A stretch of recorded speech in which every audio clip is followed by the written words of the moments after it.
अस्सलाम वालेकुम viewers, welcome to the students platform. Viewers, आज हम एस जी 630 के लेसन नंबर 32 को डिस्कस करेंगे। Parts of the table. Table के पार्ट्स कौन कौन से, इनको हम देखते हैं कि टेबल टेबल को एक नंबर दिया जाता है। सबसे पहले तो टेबल का एक टाइटल होता है, उसके अलावा रोज़ और कॉलम्स होती हैं अलग अलग, उनको अलग अलग नाम दिया जाता है। टोटल कॉलम्स और रोज़ की तादाद देखी जाती है कितनी है। उसके अलावा बाइवेरिएट में दोनों जो वेरिएबल्स कंबाइन होंगे और एक दूसरे को क्रॉस करेंगे। उसके अलावा number with the labels variable categories and the total are card the body of the table.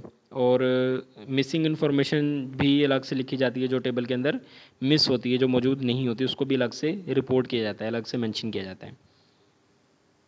आगे हमारे पास है रीडिंग अ परसेंटेज टेबल, यानी कि परसेंटेज टेबल को हमें रीड किस तरह करना है। सबसे पहले तो टेबल के टाइटल को देखें, फिर लेबल्स और बैकग्राउंड इन्फो को देखें, फिर देखें कि परसेंटेज किस डायरेक्शन में हासिल हो रही है, रोज़ में या कॉलम्स में। अगर हमने ऊपर से नीचे की तरफ या कॉलम्स की शक्ल में परसेंटेज को शो किया है तो हम इसका कंपैरिजन रो वाइज करेंगे, और अगर हॉरिजेंटली किया है तो हम इसका कंपैरिजन हॉरिजेंटली करेंगे। लीनियर नेगेटिव रिलेशन है, यानी कि ऊपर से नीचे एक। अच्छा, ये आप लोगों को बता दूं, डायग्राम थोड़ा मैं आप लोगों को एक्सप्लेन कर देता हूँ। पहले हमारे पास लीनियर नेगेटिव रिलेशन है, यानी कि एक चीज़ के बढ़ने से, एक वेरिएबल के बढ़ने से दूसरा वेरिएबल कम हो रहा है, तो हमारे पास हॉरिजन, ये जो वर्टिक लाइन हमारे पास जो आ रही है ना, ये हमारे पास नीचे की तरफ एरो, डाउनवर्ड एरो होगा। अगर लीनियर पॉजिटिव रिलेशन है, इसका मतलब ये है कि एक वेरिएबल के बढ़ने से दूसरे वेरिएबल में भी इजाफा हो रहा है, तो ये जो लाइन है एरो ऊपर की तरफ होगा। इसके अंदर ये बता रहा है कि पहले जो है बढ़ रही है, सॉरी, पहले डाउन हो रहा है, मतलब एक वेरिएबल के बढ़ने से दूसरा कम हो रहा है, फिर वैल्यू बराबर हो जाती है, फिर एक वेरिएबल के बढ़ने से दूसरा वेरिएबल जो है वो भी बढ़ना शुरू कर देता है।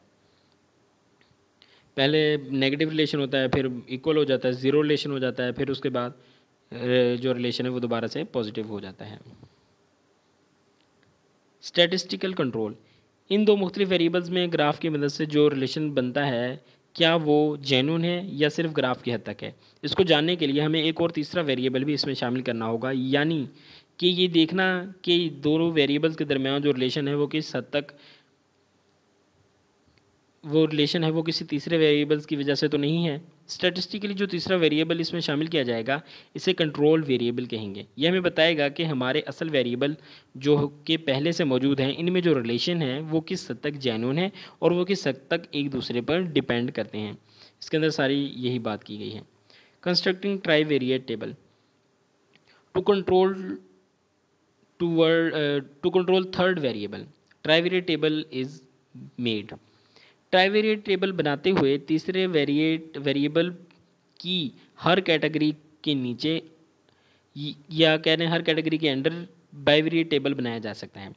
ट्राईवेरिएट टेबल बनाते हुए तीसरे वेरिएबल की हर कैटेगरी के नीचे बाइवेरिएट टेबल बनाया जा सकता है, और नए बनने वाले टेबल्स को पार्शियल्स कहते हैं। कंट्रोल वेरिएबल्स की जितनी कैटेगरीज होंगी इतने ही पार्शियल्स बनेंगे। ये था व्यूअर्स आपका लेसन, ये इन्होंने डायग्राम बना के दिखाई हुई है पार्शियल टेबल की, तो देख लीजिए किस तरह इन्होंने बनाई है। आई होप कि जो जो चीज़ें इंपॉर्टेंट थी, कॉन्सेप्ट जो था मैंने क्लियर कर दिया, आप लोगों को इसकी समझ आ गई होगी। मिलते हैं जल्दी अपने नेक्स्ट लेसन के साथ। टिल देन टेक केयर, अल्लाह हाफिज़।